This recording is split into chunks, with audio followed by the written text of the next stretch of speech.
The emotional story, the letters no one claimed.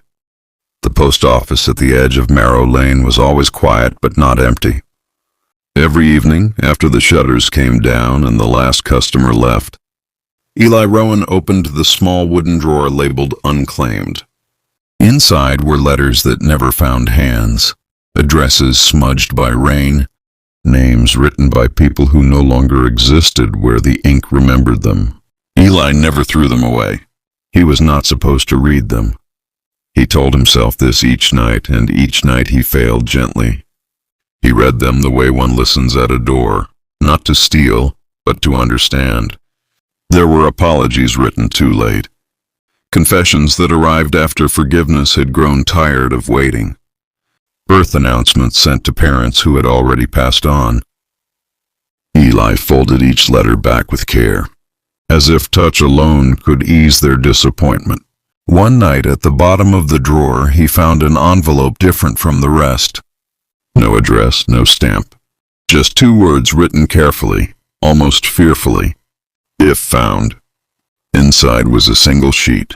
If you are reading this, it means I was not brave enough to hand to you myself. P.L. The name between the lines. The letter continued, uneven but sincere. My name is Mira Hale. I don't expect you to know me, but I know you. Eli read the sentence twice. You work at the post office on Marrow Lane. You hum when you sort mail. You press flowers into books you never finish reading. You smile like you're apologizing for existing. Eli's breath stuttered. He did all those things. I noticed you after my mother stopped speaking. She came every Tuesday to send letters to my father, though he died 5 years ago. You never corrected her. You let her believe he might still receive them. For that kindness, I owe you something. Eli remembered the woman. Thin, trembling, eyes lost somewhere far behind him. He remembered the daughter who waited outside, hands clenched as if holding herself together. My mother passed last winter. Before she did, she asked me to thank you. I wanted to do it in person, but grief makes cowards of us all. The ink wavered here.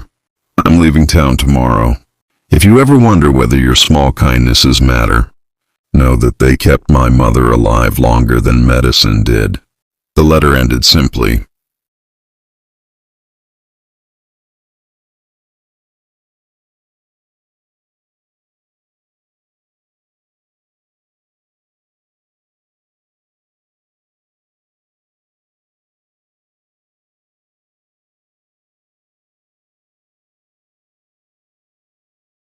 Mita. Eli sat alone in the quiet post office, the letter resting on his palms like something alive. For the first time in years, he cried without trying to hide it. What kindness leaves behind. Mira left town. Life, as it always does, continued. But something had shifted. Eli began noticing the way people lingered at the counter. Not because they were lost, but because they needed someone to see them. He stopped rushing. He listened. He asked questions that had no efficient answers. When an elderly man came daily to mail postcards to a sister who never replied, Eli said nothing. When a young boy sent letters to a father in prison, Eli made sure the stamps were always straight. When a woman tore up an envelope mid-sob, Eli handed her a new one and waited. Weeks passed, then months. One evening, Eli added a new drawer beneath Unclaimed. He labeled it Held. Letters that weren't wrong, just early. Messages written by people not yet ready to receive them. On the first anniversary of Mira's letter, Eli wrote one of his own. He didn't know where to send it, so he placed it in the drawer. To Mira, it began, You were right. Kindness leaves echoes. Yours taught me how to listen to them. He closed the drawer gently, as if tucking the words in to rest. The letter that came back.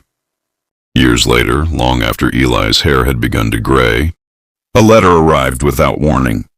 It was addressed properly this time, stamped, certain. He recognized the handwriting immediately. Eli, I found your letter. I work at a library now.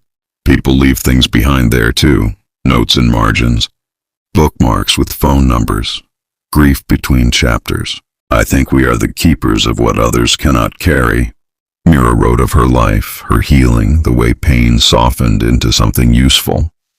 She wrote of teaching her son to write letters, just in case someone needs them. The final lines were simple. Thank you for being brave enough to stay, Mita. Eli folded the letter and placed it not in a drawer, but in his pocket, close to his heart. Outside, the world continued its quiet breaking and mending. And somewhere between sender and receiver, kindness kept finding its way home.